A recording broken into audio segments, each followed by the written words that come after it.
Bismillahirrahmanirrahim. Assalamualaikum warahmatullahi wabarakatuh. Waalaikumsalam warahmatullahi wabarakatuh. Izin ya Bapak Ibu, saya menjadi duta dokter dari Kampung Bebas TBC. Nah, mungkin ibu-ibu selama ini belum pernah mendengar ataupun memang sudah sering mendengar, tidak asing lagi mengenai TBC. TBC atau tuberkulosis adalah penyakit menular yang disebabkan mikrobakterium tuberkulosis. TBC dikenal orang dengan sebutan TBC. Penyakit TBC biasanya menyerang paru-paru ya Ibu ya, paru-paru. Kenapa paru-paru yang diserang? Nah, biasanya orang-orang yang terkena TBC itu satu perokok, Bu. Ada suami dari ibu yang rokok? Nggak ada ya Bu?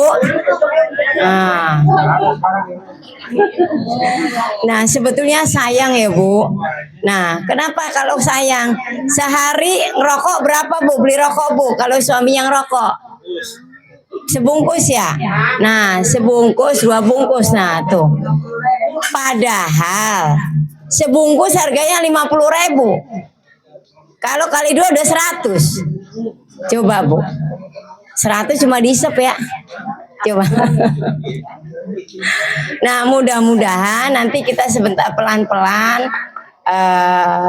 mengenal apa sih itu TBC. Jadi dengan mengenal TBC, mudah-mudahan kita bisa melakukan pencegahan-pencegahannya. Biasanya TBC itu tidak mengenal usia ataupun tidak mengenal laki-laki ataupun perempuan. Biasanya memang banyak sekali yang terserang adalah bapak-bapak atau laki-laki, yaitu karena satu faktor merokok.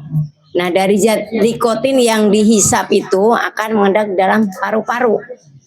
Nah, entah itu baik perokok yang pasif maupun perokok yang aktif.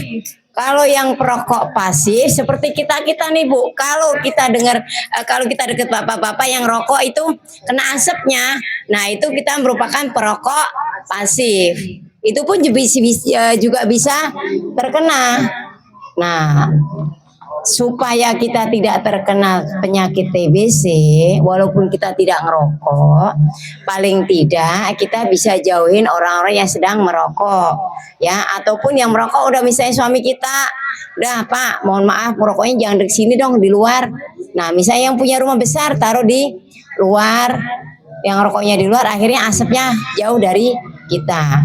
Nah, kalau di dalam rumah untuk pencegahan penyakit TBC itu satu, sering-seringlah buka rumah, jendela rumah ya Bu, rumah ataupun jendela rumah supaya sirkulasi udara tetap berjalan terbuka.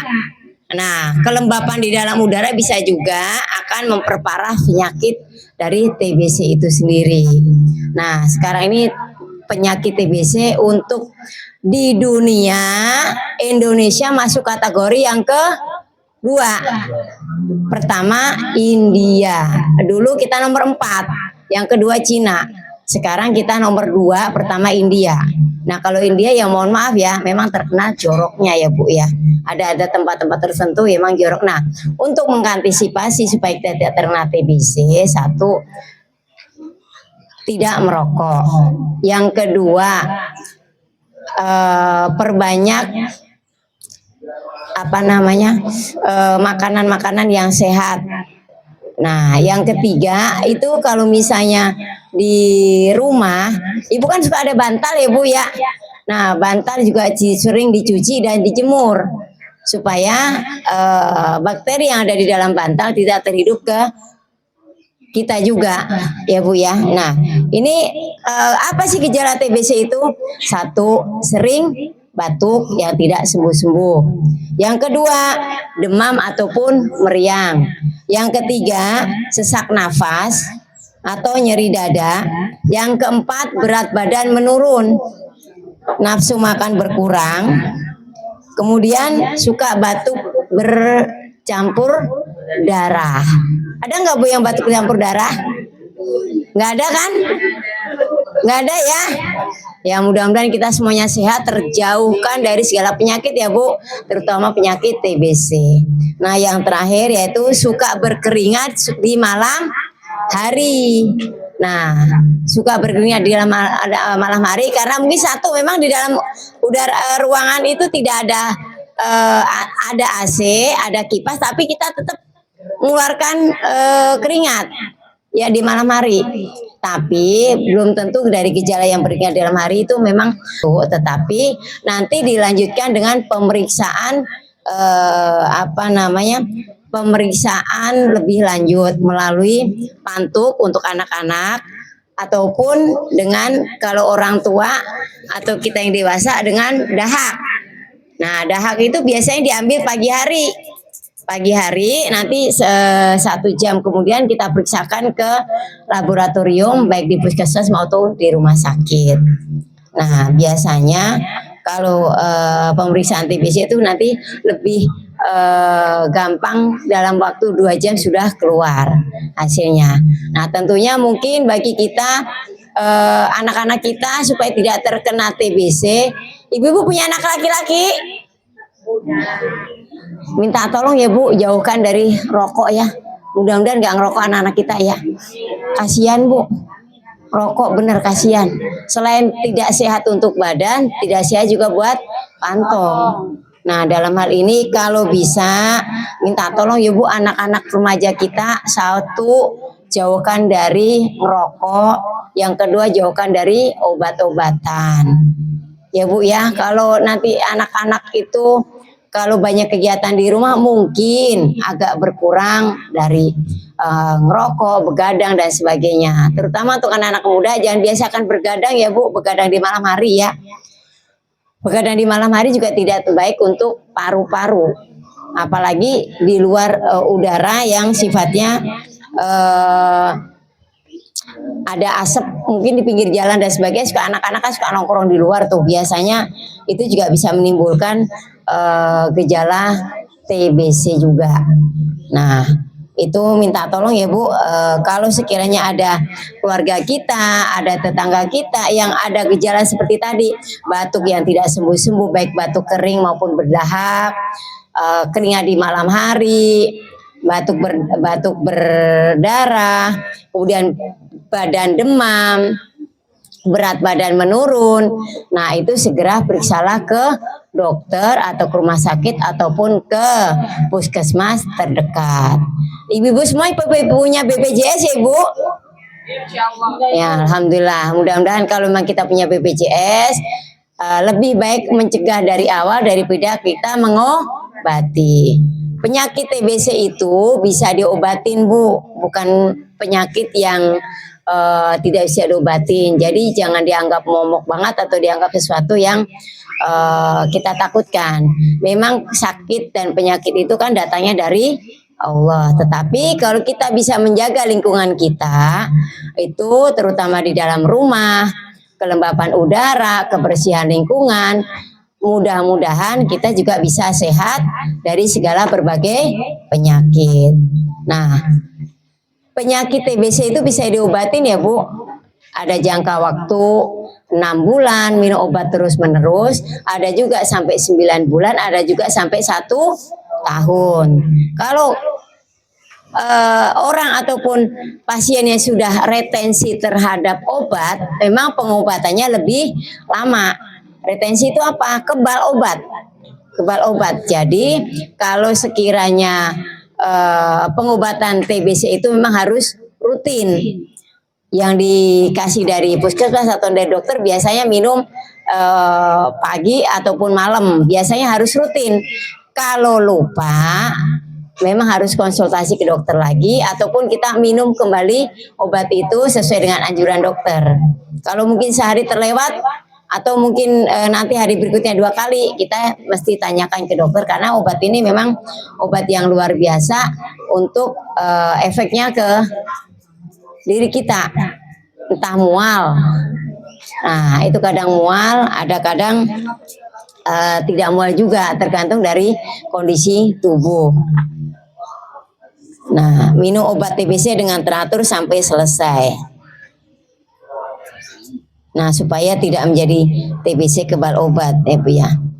Nah, TBC pun juga bisa mengenai dengan anak-anak.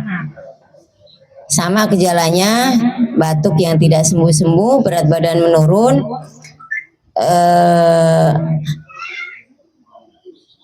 demam juga, lesu, lemah dan kurang aktif dalam bermain. Biasa suka menyendiri ya Bu.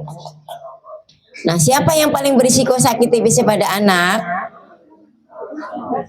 Anak yang kurang gizi, anak di bawah 5 tahun, anak yang kontak erat dengan penderita TBC, kemudian anak dengan orang tua yang punya penyakit HIV. Nauzubillah ya Bu, mudah-mudahan kita dijauhkan dari segala penyakit, entah HIV maupun TBC. Nah, bagaimana pemeriksaan TBC pada anak? Sama Bu, pemeriksaan dahak ataupun sistem Ronsen. Nah, itu nanti dari pihak puskesmas maupun rumah sakit yang bisa bisa mengetahui hasilnya. Nah, bagaimana pengobatan TBC pada anak?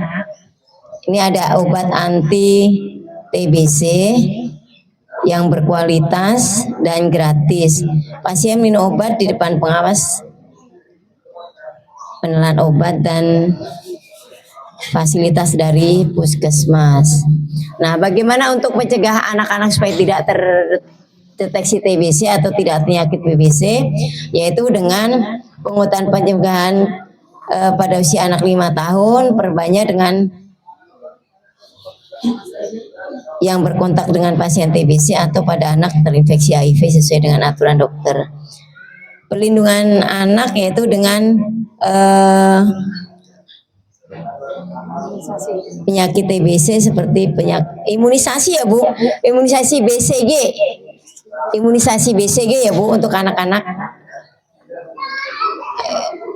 Tapi Ibu kan nggak punya anak bayi sekarang ya, udah gede semua ya. Ya udah kalau di bawah 5 tahun mau nggak mau harus ada imunisasi TBC, TPT dan TBC. Nah, kalau supaya TBC ini tidak menularkan ke orang lain, kalau yang sebagai penderita, satu, kemanapun tutup masker, bawa masker. Yang kedua, kalau batuk ditutup dengan tangan. Nah, kalau sudah atau pakai tisu nanti yang sudah selesai dibuang, ditutup pakai plastik, masukkan ke dalam tempat sampah. Nah, kemudian kalau sekiranya tangan terkena dahak, berarti kita cuci tangan dengan air sabun, ya Ibu ya. Ibu seminggu sekali Bu, senam, jalan kaki. Nah, dengan senam, jalan kaki, mudah-mudahan kita bisa sehat. Yang ketiga, untuk bagi anak-anak yaitu penyakit imunisasi TBC. Yang kelima, makan bergizi. Yang keenam, tidak merokok. Nah, alhamdulillah Bu. Mohon maaf ya, saya baru perdana, jadi baca dulu. Baca dulu, insya Allah semuanya yang saya sampaikan tadi sedikit gambaran saja ya Bu mengenai penyakit TBC. Mudah-mudahan dengan sedikit pengetahuan ini kita sama-sama bisa mencegahnya dengan pola hidup sehat ya. Ibu-ibu, bapak-bapak semuanya, terima kasih atas kehadirannya. Mudah-mudahan hadirnya kita bisa membawa keberkahan kita dunia akhirat.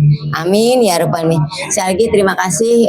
Mohon maaf lahir batin. Wassalamualaikum warahmatullahi wabarakatuh.